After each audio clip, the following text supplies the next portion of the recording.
In this video, we're going to be talking about the lateral line of the fascial network and how that relates to spinal stability in the realm of working with chronic pain. The lateral fascial line runs from the middle of the bottom of both sides of your foot, around the outside of the ankle, up the outside of the leg, over the knee, over the outside of the thigh, and as it approaches the hip, it gets wider and wider, covering the whole side of the hip. And then as it moves over the hip onto the side of the abdomen, it starts to form like a crisscross pattern, and it continues to move up, making that crisscross pattern underneath the shoulder, up the neck, and it connects to the skull near the ear. There's one on either side of your body, and as you can imagine, it stabilizes your body side to side. But this fascial line also connects to the edges of the superficial back line and the superficial front line, which we talked about in a previous video. And so you can imagine that if you took two sheets of paper that were to simulate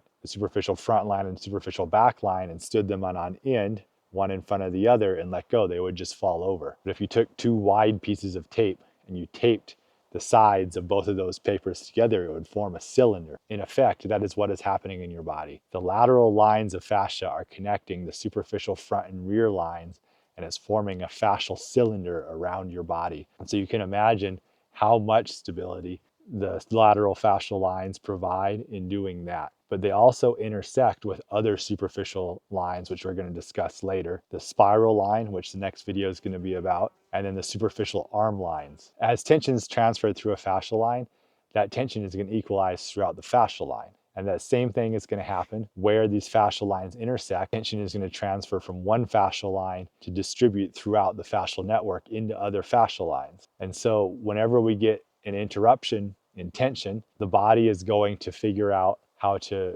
reestablish tension that's appropriate to stabilize the entire body. And so when a problem arises, the nervous system and the body have this same response, which is to bind the fascia to protect the body and then distribute the tension that's created throughout the entire fascial network. And so a common problem that arises in the lateral fascial line that almost everybody has is caused by overpronation or oversupination. The overpronation is much more common, but there is a fair amount of people that also have oversupination. And what happens is when the foot is overpronated, which means it's turned inward, the middle arch has started to collapse. And so your foot, instead of sitting level, is going to sink down on the middle or on the inside of it, is the tissue of the inside of the leg is going to get overstretched. And you can imagine the tissue on the outside of the leg, as the inside sinks down, is going to become lax. And so your body is going to start to compensate by having the fascia reach out, grab fascia next to it, and bind in on itself, creating more tension along the lateral line, and then trying to balance you out. Your body can never create enough tension doing this, so it slowly gets tighter and tighter over time. And this is why people end up with problems in their peroneal muscles or their IT bands. But as we talked about earlier, the tension is going to distribute through the entire fascial line. And so if you have an issue with overpronation or oversupination, you're going to end up in a situation where the space along the side body from your hip to your shoulder is extremely tight. And that tightness is going to spread along the other superficial lines. It's going to start to move into the superficial front and back line. It's going to move into the spiral line. It's going to limit rotation, which we're going to talk about in a minute. Now, a similar tightening will happen if you're in oversupination, but it will tighten for a different reason. If you're overly supinated, meaning the outside of your foot is sinking down, where the lateral arch or the arch on the outside of the bottom of the foot is starting to collapse. It's not supporting your weight anymore. And the fascia in the lateral line is going to reach out and grab the fascia next to it, and it's going to try to pull it back together, or at least stop it from spreading farther apart. And this is going to create excess tension, which will spread through the line. In either problem, the fascia is going to bind, it's going to feel like you're tight, and you're going to end up with too much tension in the fascial network. And this is an example of why chronic mystery pain is so hard to deal with, so hard to find. And that is the body's response is similar for two completely opposite situations. One situation where you have too much laxity, and one situation where you're being overstretched, and the feeling is the same. Too much tightness causing a lack of mobility. This problem that we're talking about with the oversupination or overpronation of the foot is caused primarily by the way modern shoes are designed. As you probably noticed, most shoes come together with a narrow toe. So when you put your foot in there, it's going to inhibit the spreading of your toes. If you look at a baby's foot, the widest part of the feet are the toes. If you look at your own foot, it's probably not the case anymore, but it should be. And the reason this is tied to the oversupination or overpronation is it's the spreading of the toes that stabilize the foot. The big toe's ability to move inward is what stops the foot from overpronating, and the little toe's ability to move outward is what stops the foot from oversupinating. When that is inhibited, we have to rely on compensatory balancing mechanisms. They're going to be overused, and this happens in any situation where a tissue is used for a reason that it's not supposed to be used. One of the most important things to do when you start talking about restructuring fascial tensegrity and working on spinal stability is to get your toes spreading again. Some people are unable to even move their toes. They've gotten so far into a dysregulated fascial pattern. There's a couple things that you can do. One of those things is start to wear toe spreaders. I'll put a link in the description. It is important to note that you don't want to wear them when you're sitting down and watching TV or when you're not moving. You want to wear them when you're active, when the tissues are active. It's the same as we talked about in the 7 rules video. We're never searching for relaxation. When we're working on changing how the body is structured, we're always searching for activity.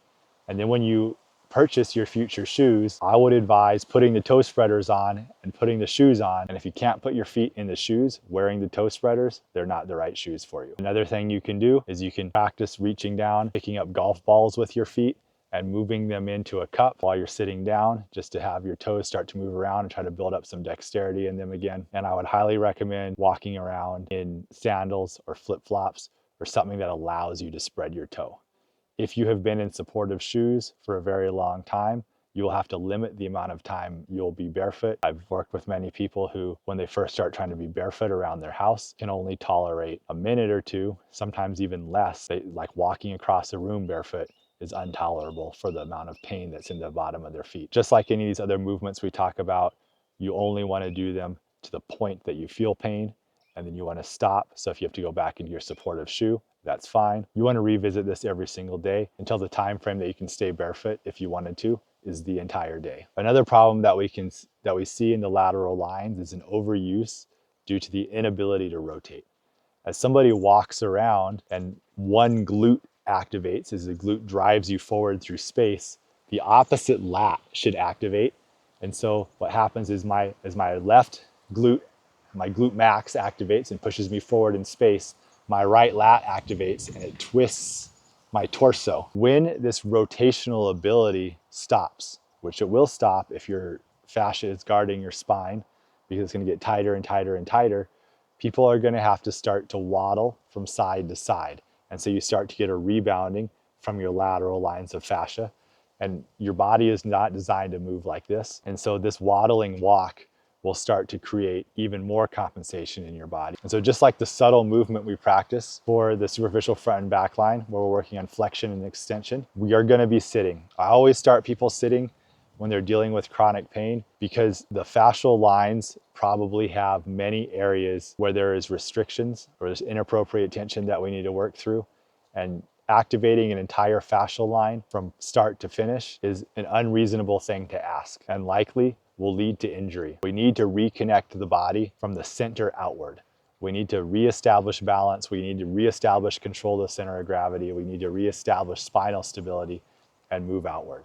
So the reason I have people sitting is we are just working on the part of the fascial line that is along the spine. In the same way we talked about it when we're talking about inappropriate tension transferring through the fascia, we can create a release and a movement towards appropriate tension through the entire fascial line by working on a piece of it.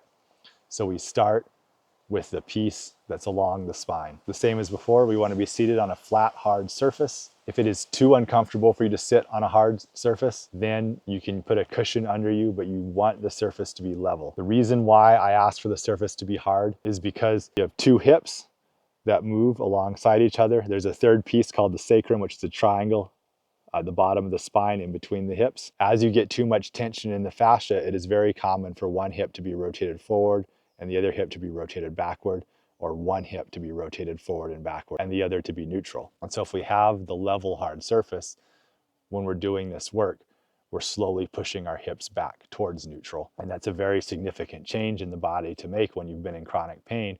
And so we can slowly and subtly do it over time while we're working on other things. For this exercise, we're simply going to stretch our arm over our head and lean side to side. But there are a series of things to be aware of or to develop in our awareness like we did in the previous one with the superficial back and front line. I'm going to place one hand on the ground near my hip, and I'm doing this so that when I start to stretch my opposite arm over my head, I'm not leaning over and crunching the side that we're working on. We want to create space. We're not trying to close space on the other side. So this hand is to provide stability. If you cannot reach the ground, which is common because these fascial patterns of compensation tend to affect the shoulders a lot. And so if you're in a place right now where you can't sit on something level and then reach the same surface, you can put a cork yoga block under your hand or a stack of books. But I want something, again, I want something solid. So I'm going to put my hand on the ground, and then as my other arm comes up, I'm going to really bring my awareness to stretching my right shoulder from my right hip, moving to the left as little as possible. And that's the first thing you want to build in your awareness. So I'm going to move back and forth. Remember that when we're moving back and forth between fascial lines, we're looking for rebound. So it's okay to move slowly and softly in the beginning, but as time goes on, we want to look for that bounce and rebound back and forth. So I'll start by placing my hand on the ground, asking myself how far I can move my shoulder from my hip, and then my arm will come back down, and I'll do the same thing on the other side. And I'll keep going. And first, we're just bringing our awareness to that space between our hip and shoulders and asking ourselves how much space we can create. After you feel comfortable doing that and you feel comfortable bouncing from side to side, we're going to start to think about, as we raise an arm, the arm that's raising is going to externally rotate. Our thumb is going to move back and out, and our pinky finger is going to move forward and in. And as we come back down, that pattern is going to reverse. So we're going to start to think about the spirals of the arm as we spread our shoulder from our hip. And then, of course, we're going to add in the breathing.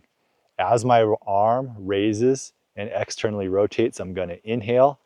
And as my arm comes down and plants on the ground, I'm going to exhale. Once you have become aware of all those actions simultaneously, then we're going to start to incorporate the toroidal shape of the breath. Whereas I'm inhaling, the exterior of my body is raising and the interior is moving downward. And I'm exhaling, the exterior of my body is moving downward and the interior of my body is moving upward. The final thing that we're going to incorporate is the movement of the pelvic floor muscles with the diaphragm. So as my arm comes up and I inhale, I'm trying to feel an active activation of the pelvic floor. And then as my arm comes down and as I exhale, I'm trying to squeeze the muscles of the pelvic floor together. As we talked about, if you have a hard time squeezing the muscles of the pelvic floor, or you just don't know where to start, you just squeeze like you have to pee really bad and you're holding it in. So my arm comes up, I'm inhaling, I'm trying to find a spreading of the pelvic floor, and then as I come down, I'm squeezing the pelvic floor together. When you can connect all of these things in your awareness during this subtle movement, it'll be time for you to move on to the second stage of getting more active, more integrated, dynamic movements. If you're looking for a resource to learn more about the fascia on your own, I'll put a link in the description for the best resource I've ever used in learning about the fascia. If you have any questions or concerns about doing the exercise, you can ask me in the comments and I'll get back to you. And if you like this video or think the information I'm providing is helpful, please feel free to like and subscribe to support me in what I'm doing. Thank you. Have a great day.